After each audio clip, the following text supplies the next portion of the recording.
माझ्या प्रिय मित्रांनो, फेब्रुवारी महिना संपला. कॅलेंडरचे पान आज उलटले आहे. पण मला सांगा, तुमचे नशीब उलटणार आहे का? आज नव्या महिन्याची सुरुवात करताना मी तुम्हाला कोणतीही गोड गुळगुळीत प्रेरणा देणार नाही. आज वेळ आहे एका भयंकर वास्तवाची. 2500 वर्षांपूर्वी ग्रीसमध्ये सॉक्रेटिस नावाचा एक महान तत्त्ववेत्ता होऊन गेला. त्याने जगाला एक अत्यंत धारदार विचार दिला. ज्या आयुष्याचे परीक्षण केले नाही ते आयुष्य जगण्याच्या लायकीचे नाही. मित्रांनो, स्पर्धा परीक्षेच्या या चक्रव्यूहात हाच नियम तंतोतंत लागू पडतो.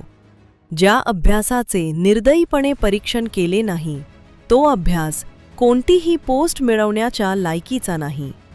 मला सांगा, कालपर्यंत तुम्ही लायब्ररीत 12 तास बसलात, हायलायटरने पुस्तके रंगवून काढली, पण काल रात्री झोपताना स्वतःला कधी आरशात बघून विचारले का की माझ्या मेंदूत खरंच किती गेले आहे?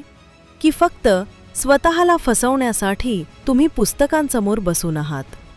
फेब्रुवारी महिन्यात किती वेळ चहाच्या टपरीवर वाया गेला? सराव परीक्षेत नेमके किती मार्क आले? कोणत्या विषयात तुम्ही अजूनही शून्यावर आहात?